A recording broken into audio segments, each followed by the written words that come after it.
I used to think the loudest sound in a marriage was the slamming of a front door after a heated argument. I was wrong. The loudest sound is the subtle rhythmic ding of an incoming notification at 3 in the morning, vibrating against a nightstand in a room that's supposed to be filled with nothing but trust.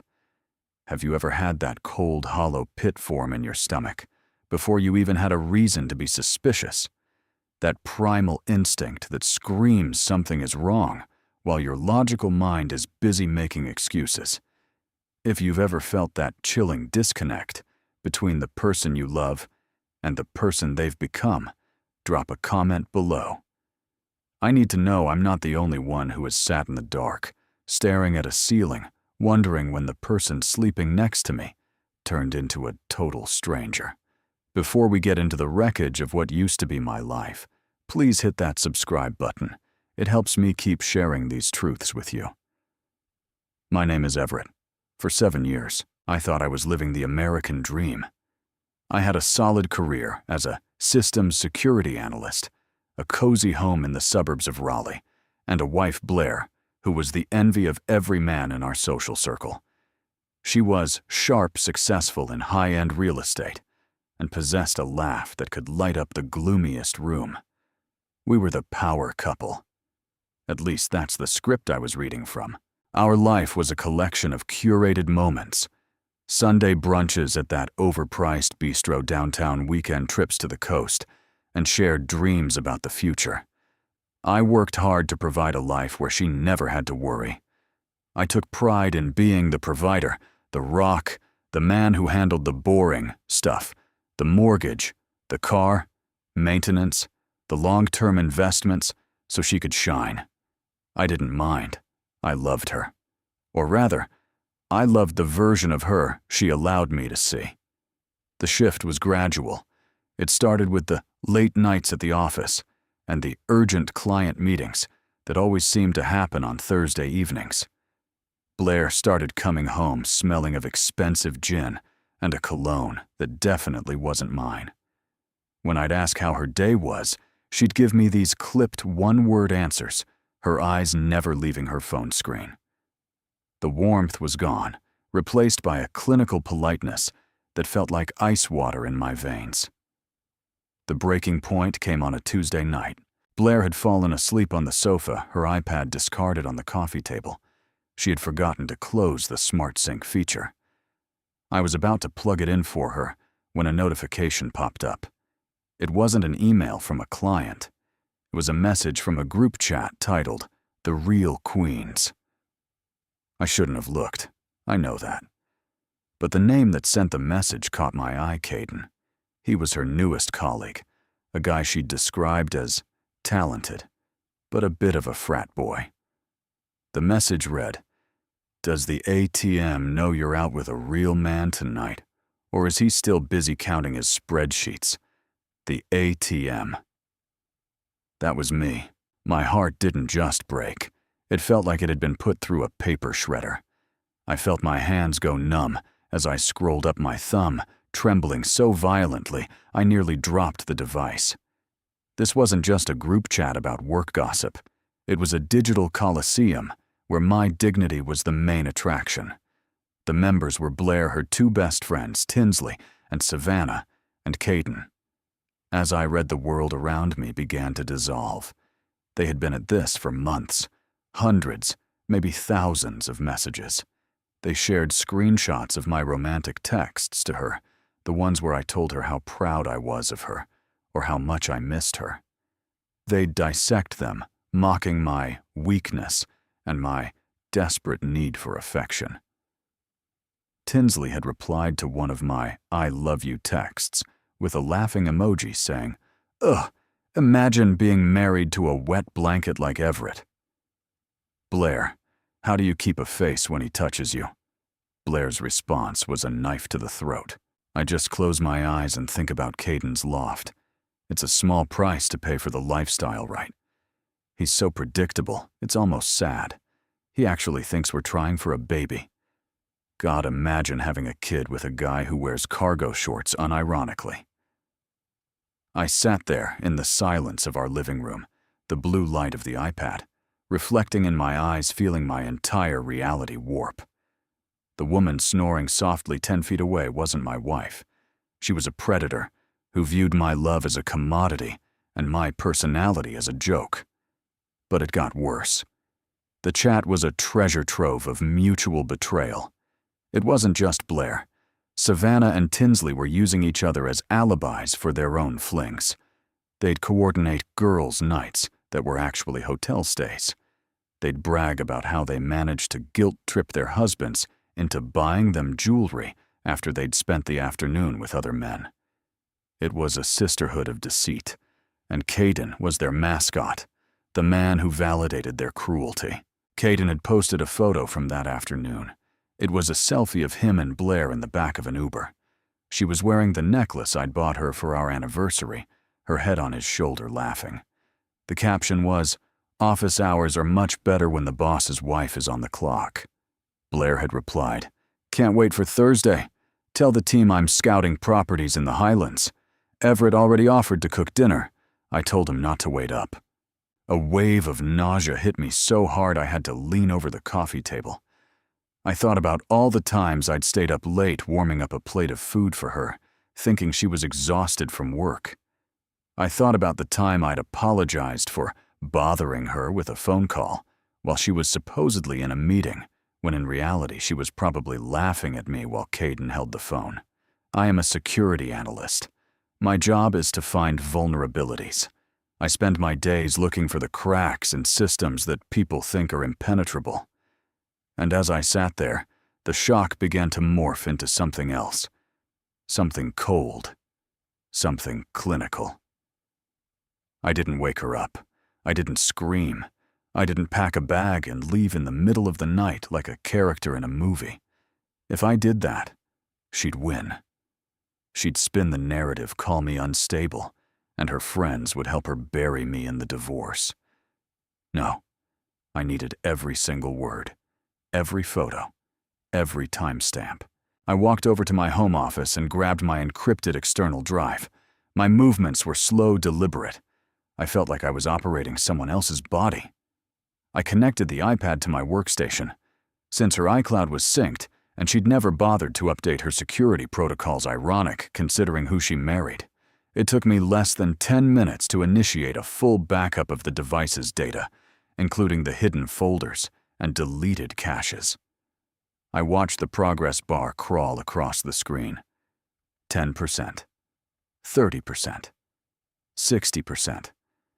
Each percentage point was a piece of my old life being archived. Each file was a receipt for a lie. I looked at the monitor, my face pale in the glow, and I saw a video file being transferred. I clicked the preview. It was a video recorded by Savannah. It showed Blair at a bar, clearly intoxicated, mocking the way I stutter when I get nervous. She was doing an impression of me, her voice high and whiny, while Caden and the others roared with laughter in the background. "Oh, Blair, you're terrible!" Tinsley's voice chirped off camera. "I'm not terrible. I'm bored," Blair shouted back, taking a shot of tequila. "Do you know what he got me for my birthday? A Kindle. A freaking Kindle, because he thinks I need to expand my horizons. I wanted the Chanel bag, and he buys me a library. He's a loser, babe," Caden's voice rumbled. "But he's a useful loser. He keeps the lights on while we play." The video ended with Blair leaning in to kiss Caden, her eyes half closed, a look of pure malicious triumph on her face. I closed the preview. My heart rate had slowed down to a steady rhythmic thrum. The pain was still there, a massive weight in my chest, but it was being pushed aside by a singular icy focus. They thought I was a wet blanket. They thought I was a useful loser who just counted spreadsheets. They had no idea who they were dealing with.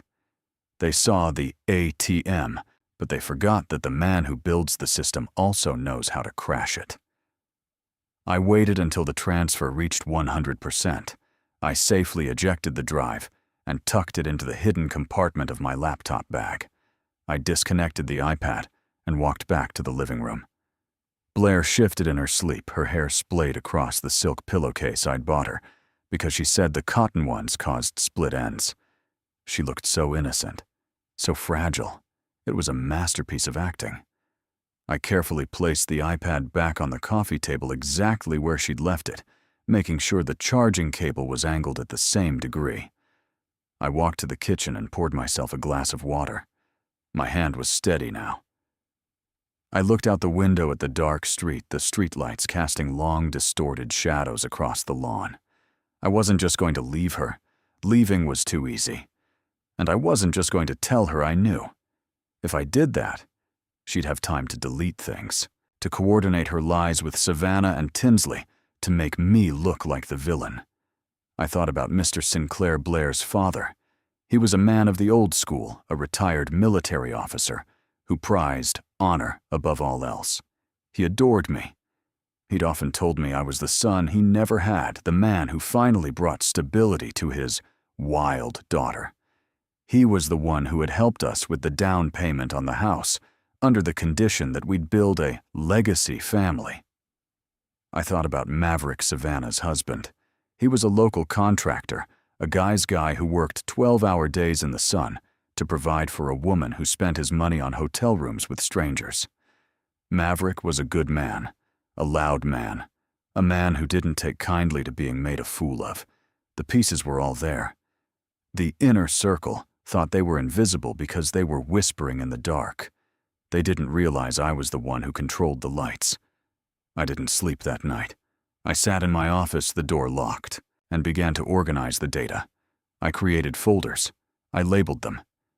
The work violations, the alibi logs, the mockery. I found a series of emails between Blair and Caden on her professional account. They weren't just sleeping together. They were funneling kickbacks from real estate closings into a private account. They were stealing from their own firm. My wife wasn't just an adulterer, she was a criminal. The sun began to peek over the horizon, casting a pale, sickly orange light over the neighborhood. I heard the floorboards creak upstairs. Blair was waking up. She'd be down soon, acting the part of the busy, overworked wife. She'd probably complain about a headache. She'd probably ask me to make her a latte. I stood up and stretched, feeling the stiffness in my joints. I looked at the desktop wallpaper, a photo of us from our honeymoon in Maui. We were standing on a cliffside, the ocean crashing behind us, looking like the happiest people on earth. I took a deep breath, the cold air filling my lungs, and deleted the photo from the desktop. I walked out of the office and headed toward the kitchen. I could hear her footsteps on the stairs, that familiar light padding that used to bring me so much joy. Now it sounded like the countdown on a bomb. I reached the kitchen counter just as she entered the room, rubbing her eyes, her silk robe fluttering behind her. She looked at me and offered a small, tired smile, the kind of smile you give a pet you're about to ignore. "Morning, babe," she murmured, her voice husky from sleep. "You're up early. Is the coffee ready?" I turned to face her, my expression a perfect mask of the predictable husband she thought she knew. I reached for the espresso machine, my fingers brushing against the cold metal. "Almost," I said, my voice remarkably steady. "I just had a lot on my mind this morning." She yawned, leaning against the kitchen island, her phone already in her hand. I watched her thumb slide across the screen, probably checking for a morning message from Caden or a fresh joke in the group chat. "Anything interesting?" she asked distractedly, not looking up. "Just thinking about our anniversary coming up." I lied, the words tasting like ash. I want to do something memorable this year, something nobody will ever forget. She finally looked up, a glimmer of greed in her eyes that she tried to hide behind a playful smirk. "Oh, that sounds expensive. Should I be worried?" "No," I said, meeting her gaze and holding it just a second too long. "You shouldn't be worried at all, Blair. I've got everything under control." I watched her take a seat at the breakfast nook, the morning sun hitting the diamond on her finger, the one I'd saved for 2 years to buy. She started typing rapidly, her face illuminated by the screen, a small, private smile tugging at the corners of her mouth as she engaged with the world she thought I was excluded from. I turned my back to her, focused on the steam rising from the milk pitcher, while my mind was miles away, navigating the digital corridors of the inner circle and deciding exactly which thread to pull first to watch the whole tapestry unravel. The steam from the milk wand hissed a sharp, piercing sound that cut through the agonizing silence of our kitchen. As I handed Blair her latte, watching the sunlight dance off the foam, I realized I wasn't looking at my wife anymore. I was looking at a high-resolution lie. Every "thank you, honey" and every casual hair flip was just another frame in a movie I was no longer interested in watching. My chest felt like it had been hollowed out with an ice cream scoop, leaving nothing but a cold, echoing chamber where my heart used to be. I watched her take a sip, her eyes immediately darting back to her phone.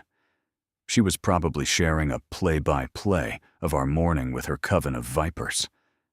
It's a strange thing standing in the same room as someone who is actively celebrating your destruction, and they don't even have the decency to look guilty.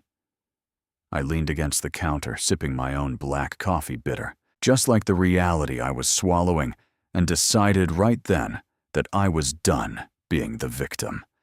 I was moving into a new role, the architect of a slow, agonizing collapse. For the next few days, I became an actor. I was the useful loser they laughed about in their encrypted chats, but with a new subtle edge. I started playing a psychological game that I like to call the mirror. Whenever Blair would come home with those telltale flushed cheeks and the scent of Brooks cologne clinging to her clothes, I didn't pull away. I leaned in. I'd buy her favorite flowers, peonies, the expensive ones, and leave a note that said, "I'm so lucky to have a wife as dedicated to her clients as you are." She'd smile, touch my cheek with fingers that had been on another man hours before, and text her group about how delusional and clueless I was. The ding of her phone would echo through the house like a countdown timer. I read every response. Savannah would joke about how I was grooming my own horns, and Tinsley would ask if I had a twin brother she could manipulate for a new car. One evening I sat in my office with the door cracked, just enough to hear her laughing in the living room. I was deep into the alibi logs. It was a meticulously organized spreadsheet of every lie they'd told their husbands. I tracked the dates they claimed to be at hot yoga or networking mixers against their actual GPS coordinates I'd pulled from the iPad's history. It was a map of betrayal that spanned the entire city. But then I found something that made the hair on my arm stand up. It wasn't just about the affair. Blair and Brooks had a subfolder in their shared cloud drive labeled the exit plan. I clicked through the documents. They weren't just waiting for a divorce. They were planning to bankrupt me.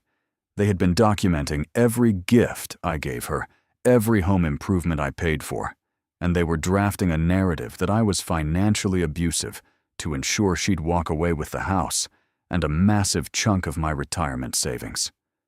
"You really think you're that much smarter than me, don't you?" I whispered to the empty room. My voice sounded foreign even to my own ears. I felt a surge of adrenaline that replaced the lingering traces of grief. It was no longer about a broken heart. It was about survival. I realized I couldn't just expose her. I had to dismantle the entire support structure that allowed her to feel so untouchable. Her friends weren't just cheerleaders. They were the scaffolding holding up her ego. That Friday, I invited the whole inner circle and their husbands over for an impromptu backyard barbecue. I wanted to see them in the flesh. I wanted to look into the eyes of the people who spent their Tuesday nights laughing at the way I stutter when I'm tired. As I flipped burgers on the grill, I watched them. Savannah arrived in a dress that probably cost more than my first car clinging to Maverick's arm.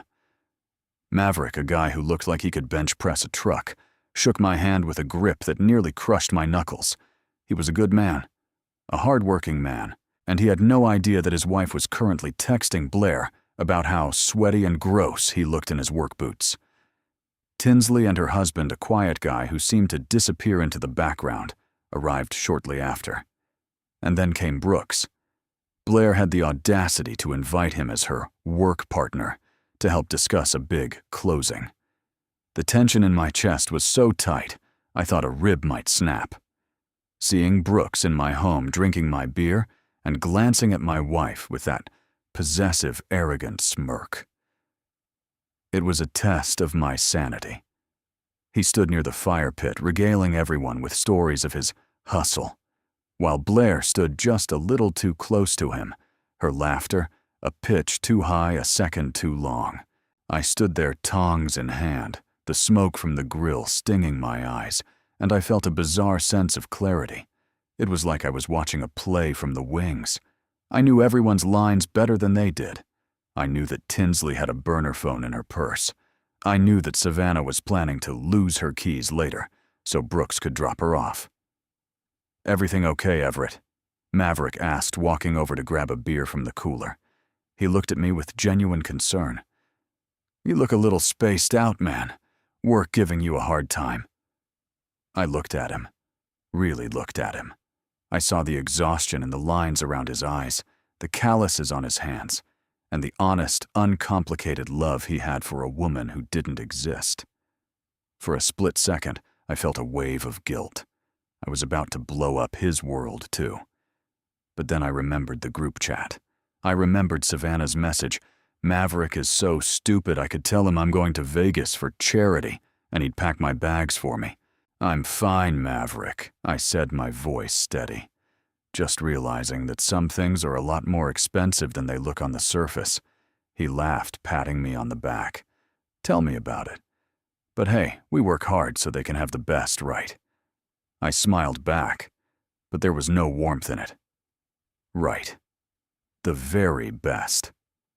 Throughout the night, I played the part of the hospitable host. I refilled drinks. I complimented Tinsley's shoes. I even engaged Brooks in a conversation about his investment strategies. Every time he spoke, I could hear the echo of his messages in my head, the ones where he described the satisfaction of taking things from men who didn't deserve them. I waited for the moment when they all felt the most comfortable, when the wine was flowing and the defenses were down. Blair was sitting on the edge of the stone wall, her head tilted back, basking in the attention of her circle. She looked radiant, powerful, and completely in control. I walked over to the outdoor sound system and switched the music to a slow, melancholic jazz track. The shift in mood was immediate. People stopped talking and looked toward me. "Hey, everyone," I said, raising my glass. "I just wanted to take a moment to thank you all for being here. You know they say you can't choose your family, but you can choose your friends." And looking around this yard, I realized just how much choice has been involved in everything that's happened lately. Blair's smile faltered for a fraction of a second. She sensed a change in the air, a ripple in the calm water she'd been floating on. Her eyes met mine, searching for the useful loser she was used to manipulating. "To loyalty," I continued, my voice dropping an octave, "and to the things we do in the dark that eventually have to face the light." I took a long, deliberate sip of my drink, my gaze locked onto hers. Savannah shifted uncomfortably, and Brooks cleared his throat, reaching for his phone. It was the same reflex I'd seen 1,000 times. When they felt a threat, they retreated into their digital fortress. I didn't say another word. I just turned and walked into the house, leaving the heavy silence of the backyard behind me. I went straight to my office and sat down at my desk. The dual monitors glowed like twin suns in the darkened room. My fingers hovered over the keyboard, the plastic keys feeling cool and familiar. I opened the primary script I'd written, a scheduled multi-point distribution system. It was designed to send specific curated packages of information to specific recipients at 10-minute intervals. The first package was addressed to Blair's father, Mr. Sinclair. It didn't contain sex tapes or screaming matches. It was simply a collection of the chat logs where Blair laughed about how she'd lied to him about his health scares to get out of visiting him so she could spend the weekend at Brooks' cabin. I looked at the send button My heart wasn't racing anymore. It was beating with the precision of a metronome. I wasn't just ending a marriage, I was executing a judgment. I clicked the button. I sat back in my chair, the silence of the office pressing against my ears. I could hear the faint sounds of laughter resuming in the backyard, muffled by the glass doors. They thought the night was just beginning. They had no idea the sun had already set on everything they knew. I pulled up the live feed of my home's network traffic on the second monitor, watching the outgoing data packets fly across the screen like digital tracers, knowing that within minutes, the first phone would vibrate in a pocket out there on the patio. The hum of my computer fan was the only thing filling the room, a mechanical whisper that felt more honest than any conversation I'd had in months. Outside those office walls, the air was thick with the smell of hickory smoke and the expensive perfume of women who traded in secrets. I watched the status bar on my screen turn from a pulsing blue to a solid definitive green. The first gift had been delivered. Have you ever sat in a room and watched a fuse burn knowing exactly where the explosion was going to hit? It's a terrifying, intoxicating kind of power. If you've ever been pushed to the point where you stopped being the nice guy and started being the storm, let me know in the comments. I'm curious, what was the moment you decided that enough was enough? I didn't move from my chair. I didn't need to. Through the cracked door, I heard the sharp electronic chirp of a phone. Then another. It was like a digital plague spreading through my backyard. I stood up and walked to the window, pulling the blind back just a fraction of an inch. The scene below was a masterclass in sudden, bone-chilling panic. Maverick was the first to react. He had been laughing at something Brooks said, but now his face was buried in his phone screen. Even from this distance, I could see the muscles in his jaw tighten until they looked like stones. He wasn't just reading. He was vibrating with a silent, concentrated fury. Beside him, Savannah's face had drained of all color, turning a sickly shade of gray that no amount of designer makeup could hide. She was staring at her own device, her fingers hovering over the screen, as if she was afraid it would burn her. I had sent her husband the alibi logs, the GPS, coordinates, the hotel receipts, and the voice notes, where she described him as a clueless mule who existed only to fund her lifestyle. Then came the centerpiece of my collection. Blair was standing near the fire pit, her glass of wine halfway to her lips, when her phone buzzed with a long, persistent vibration. It was a FaceTime call from her father, Mr. Sinclair. She looked at the screen, and I saw the confusion on her face. Her father never called this late. She answered it, stepping away from the group, her voice dropping into that dutiful daughter tone she used to manipulate him. "Hi, Dad. Is everything okay?" I couldn't hear his voice, but I didn't need to. I knew what he was looking at on his end. He was looking at the folder I label "The Legacy of Lies." It contained her messages mocking his recent heart surgery as a tactic for attention, and her detailed plans with Brooks to liquidate the trust fund he'd set up for our future children to buy a condo in the city. Blair's hand began to shake. The wine glass slipped from her fingers, shattering against the stone patio. The red liquid splattered across her white dress, looking exactly like a fresh wound. She didn't even notice. She was listening to the man she feared most in the world disown her in real time. "Dad, wait. That's not, I can't explain," she stammered, her voice cracking, the queen bee persona evaporating into the night air. But the dominoes weren't done falling. At exactly 9:10 p.m., the work violation package hit the inbox of the regional director of Blair and Brooks's firm. It wasn't just about the affair. It was the digital paper trail of the kickbacks, the diverted commissions, and the blatant embezzlement they'd been bragging about in their group chat. I saw Brooks' phone light up. He looked at it, and for the first time since I'd met him, the smug, alpha male smirk was gone. He looked small. He looked hunted. He started backing away toward the gate. his eyes darting around like a cornered rat. But Maverick was already moving. Maverick didn't scream. He didn't make a scene. He simply stepped into Brooks' path, his massive frame blocking the only exit. He held up his phone, showing Brooks a screenshot of a message where Brooks had joked about how Maverick's house smelled like sawdust and failure. The atmosphere in the backyard had shifted from a celebration to a crime scene. Tinsley was sobbing into her hands, her husband standing 5 feet away from her with an expression of pure, frozen disgust. He had just received the Circle of Deceit file, detailing how Tinsley had been managing his schedule to ensure her flings never overlapped with his business trips. I walked out of my office and down the stairs. Each step felt lighter than the last. I opened the glass sliding doors and stepped out onto the patio. The silence was absolute, broken only by the crackle of the dying fire and the distant sound of a siren that felt strangely appropriate. Everyone turned to look at me. Blair was clutching her phone to her chest, her eyes wide and wet with a mixture of terror and realization.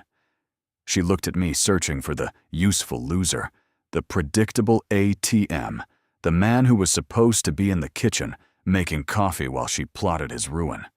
She found none of him. "Everett," she whispered, her voice trembling.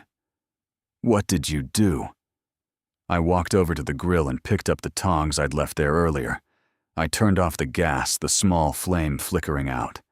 I didn't look at her. I looked at the group of people who had spent months using my life as a punchline. "I didn't do anything, Blair," I said, my voice as calm as a graveyard at midnight. "I just stopped holding the door shut. I decided to let everyone see what was actually going on inside the inner circle." Maverick looked at me, his eyes brimming with a raw, agonizing pain. He didn't blame me. He looked at me with the solidarity of a man who had just realized he'd been sleeping in a nest of vipers. He turned back to Savannah, grabbed his truck keys from the table, and walked out without a single word. The sound of his diesel engine roaring to life and screaming out of the driveway was the official beginning of the end. Brooks tried to slip past me while I was speaking, but I stuck my foot out, tripping him just enough to make him stumble into the dirt. He scrambled to his feet, his expensive suit covered in dust and ash. "You're dead, Everett," he spat, though his voice lacked any real conviction. "I'll sue you for everything you have. This is illegal. You hacked her. It's not hacking when it's a shared family device with synced accounts." "Brooks," I replied, tilting my head. "And besides, I think the police will be more interested in that offshore account you and Blair opened last month. I sent the routing numbers to the forensic auditors 10 minutes ago. I'd worry less about me and more about whether you look good in orange." Brooks turned and fled, his dignity trailing behind him like smoke. Blair fell to her knees on the stained patio. She was hyperventilating, her perfectly manicured nails digging into the stone. She looked up at me, her face a mask of desperation. "Everett, please. We can talk about this. I was lost. I didn't mean those things. It was just a game, I swear. I love you." I looked down at her. I wanted to feel something. I wanted to feel the old love, or maybe a surge of triumphant hate. But I felt nothing. It was like looking at a broken piece of furniture that was too damaged to repair. "The problem with games, Blair," I said, stepping over the red wine stain on the floor, "is that eventually someone wins. And you really should have checked who was keeping score." I walked back toward the house, my silhouette tall against the glowing light of the kitchen. Behind me, Tinsley's husband was quietly packing his things into his car, and Savannah was screaming at the empty air where Maverick's truck used to be. The inner circle wasn't a circle anymore. It was a collection of jagged, disconnected lines, each one leading to a different kind of ruin. I reached the doorway and paused, my hand resting on the frame. I didn't look back at the wreckage. I looked at the clean, quiet interior of the house. I had worked so hard for the house that was no longer a home, but was finally, for the first time in years, free of the stench of lies. I stepped inside and pulled the heavy glass door shut, the latch clicking into place with a definitive metallic snap that echoed through the empty hallway. The silence that followed the click of that glass door was the most expensive thing I've ever owned. It cost me a marriage, a social circle, and the version of the future I had spent a decade building. But as I stood in my kitchen, listening to the muffled sounds of a dying party turned into a graveyard, I realized that for the first time in years, the air in this house actually felt breathable. Before we get to the final fallout, the part where the dust finally settles, and I show you what's left when the fire goes out, I want to ask you something. If you were in my shoes, would you have stopped at the truth, or would you have burned every bridge like I did? Was I justified, or did I become the very monster I was trying to expose? Tell me your thoughts in the comments. I read every single one, and honestly, your perspectives are what keep me grounded. And if you haven't yet joined the family, by hitting that subscribe button, it means the world to me. I didn't watch Blair through the window. I didn't need to see the tears that I knew were more about her lost lifestyle than her lost husband. I went upstairs, pulled a suitcase from the back of the closet, and began to pack. Not everything, just the essentials. My documents, my hard drives, a few changes of clothes. Everything else was just wood fabric and memories that had turned toxic. The next 48 hours were a blur of legal and financial maneuvers. I met with my lawyer, a woman who looked at the evidence I'd gathered and simply whistled. "Everett," she said, leaning back in her leather chair, "you didn't just give me a divorce case, you gave me a forensic autopsy." Because I had captured the exit plan. Blair and Caden had drafted. Her claims for alimony were dead on arrival. The judge didn't see a vulnerable wife. He saw a predator who had conspired to defraud her husband. And the embezzlement that moved from civil to criminal faster than Blair could call a lawyer. The firm didn't just fire her and Caden. They filed a formal complaint with the authorities. I heard through the grapevine that Caden's loft was gone within a month. Without the kickbacks and his inflated salary, he was just another guy with an expensive suit and no character to fill it. As for the inner circle, they disintegrated like wet paper. Tinsley's husband filed for divorce the next day. Maverick didn't just leave Savannah. He changed the locks on the house he built with his own hands and moved her belongings into a storage unit, mailing her the key and nothing else. A month later, I was sitting in a small, sparsely furnished apartment 3 states away. I had taken a new job, a fresh start, where nobody knew me as the useful loser. I was sitting on my balcony, watching the sunset over a skyline. I was still learning the names of when my phone buzzed. It was a text from an unknown number. I knew it was Blair. "Everett, I'm staying in a studio apartment above a garage. My dad won't even take my calls. I lost everything. Are you happy now? Does this make you feel like a big man?" I looked at the message for a long time. I thought about the ATM jokes. I thought about the video of her mocking my stutter while Caden's hand was on her waist. I thought about the predictable husband who was supposed to just take it. I didn't feel happy. But I didn't feel sad either. I felt clean. I didn't type a long paragraph. I didn't list her sins. I simply typed 3 words: "I'm at peace." Then I blocked the number. Healing isn't a straight line. Some days, I still wake up and reach for a person who isn't there, or I hear a ding on my phone and feel that old, familiar jolt of panic. But then I remember the group chat. I remember that the person I loved was a ghost, and the person who betrayed me was a lesson. To anyone out there sitting in the dark right now, looking at a partner and wondering why things feel off, trust your gut. It's the only thing that doesn't lie to you.